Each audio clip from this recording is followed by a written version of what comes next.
So, good day, another vlog tayo na mga pare ko ay, no? So, for today's vlog is review natin itong TRC5 pang Sniper 155 32mm, no? So, sa masasabi ko ngayon sa ating 5 ngayon guys, sa gas consumption muna tayo, no?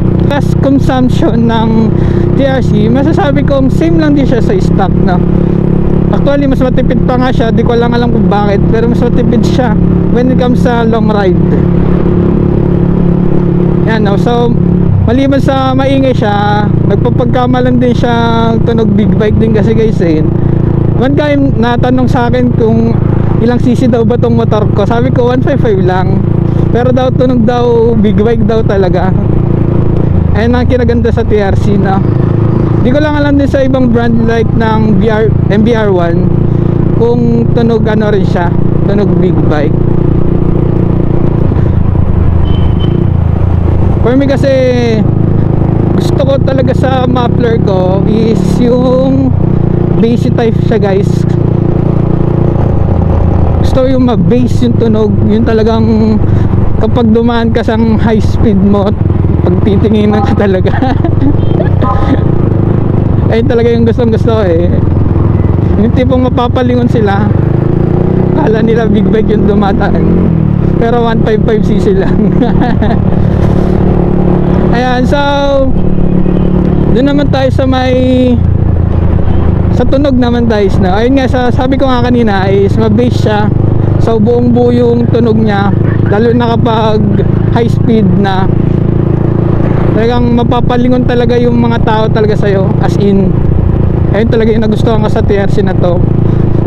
Ayan, so pangatlo naman tayo guys is sa ito, pangatlo and last na rin siguro kasi di naman tayo masyadong marunong mag-review, no? So last and yung pangatlo at saka yung last is ito yung backfire. Di ko lang alam kung sa akin lang to, pero grabe yung backfire nya. Di ko lang sure sa ibang sa ibang sniper na may AREN na may naka TRC5. Sa akin kasi hindi ko pa siya napapa-remap, kaya sobrang lakas pa ng backfire nya. Ayan, sabi kasi masama daw yun sa makina pag puro backfire, kasi pwedeng tamaan yung piston. Kaya as soon as possible sana, ayan, as soon as possible sana maparemap ko na to. Mura lang naman magparemap, nasa 3,000 na ata. Medyo pricey pero kaya naman. Yan, so bibili muna tayo lang is pang change shell kasi 216 na siya. Meron pa kayong langis na Zik? Meron po. Apa? Isa nga po. 1 litro.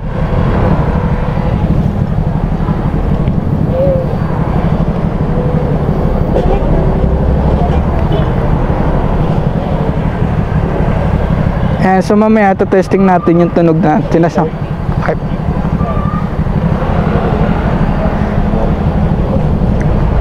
So mamaya i-review natin yung tunog niya, yung backfire, maririnig nyo mamaya kasi sobrang lakas niya, lalo na pag high speed sabay biglang downshift. Thank you. Downshift. Marinig nyo talaga yung backfire, as in sobrang lakas niya. Papapapapapok. Parang ganun, para kayo nag-New Year na agad. Pero kung tatanungin nyo kung babalik ko siya sa stock is I think hindi muna, kasi goods naman siya. Pero kapag pupunta ako ng south or dadaan ako ng Cavite sa Bacoor, kasi syempre bawal dun yung malalakas na na tambucho, yung maiingay, kaya kailangan ko siyang ibalik sa stock. So pag binalik ko naman siya stock, same performance din naman, tumahimik lang siya. Sa performance lang naman din siya guys. So wala naman siyang pinagbago sa naka-muffler ako, sadyang pinaingay lang talaga. And may onting difference lang, onting-onti lang, hindi naman siya totally sobrang magbabago. And yung syempre yung backfire nga, sabi na kasama sa motor, pag paulit-ulit at sunod-sunod na sobrang sama na nun.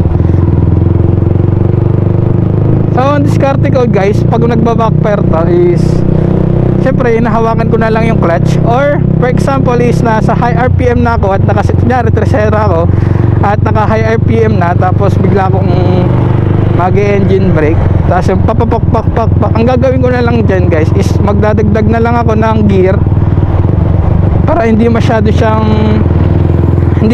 lakas ng backfire niya, yung saktuhan lang, no? Hindi naman siya makakasama sa engine ng ganun. Pagpaminsan-minsan lang yung backfire. Yan. Pero as soon as possible, ipa-remap nyo para syempre makuha rin din yung power pa-dyno. Yan. So bala ko na siya ipa-dyno guys kaso nag-iipon pa ako hindi ko lang sure kung kailan pa yun.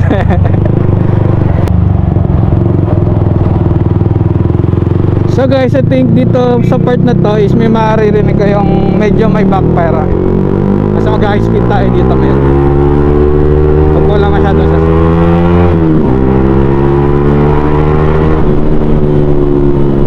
wala siyang backfire yun natutututut na isa pa.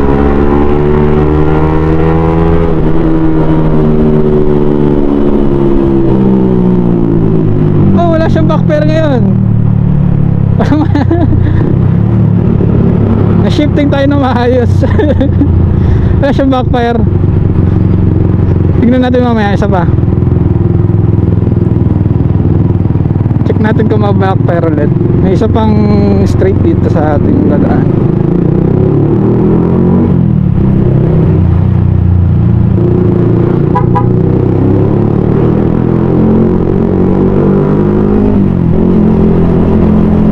Bawal tayo masyadong magtingin ng sobrang lakas kasi looban, saktuhan lang.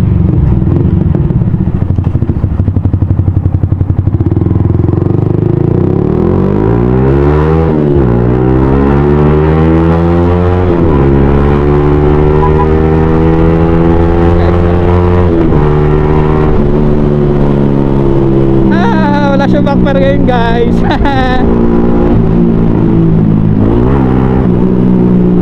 Siyang backfire, bakit gano'n?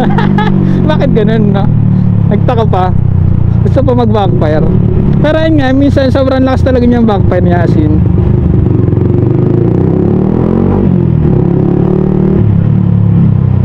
So ngayon wala siyang backfire.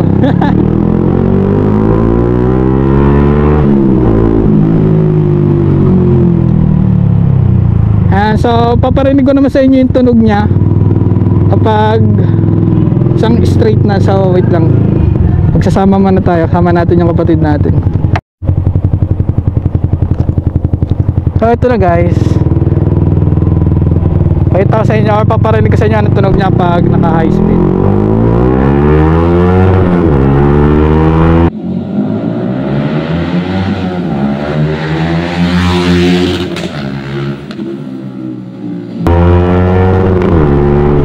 Yun na, may backfire na siya kapag nasasagad siya sa high RPM.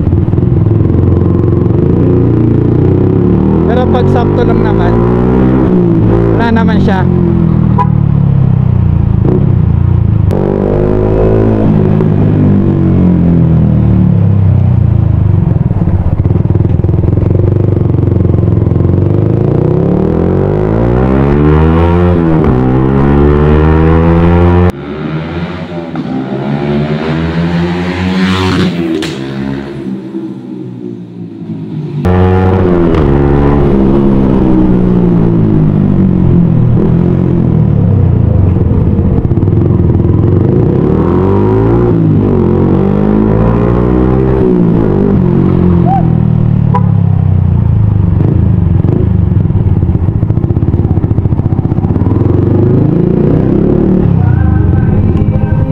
So yun guys, yung tunog niya, yung RPM sobrang lakas kapag high speed na siya.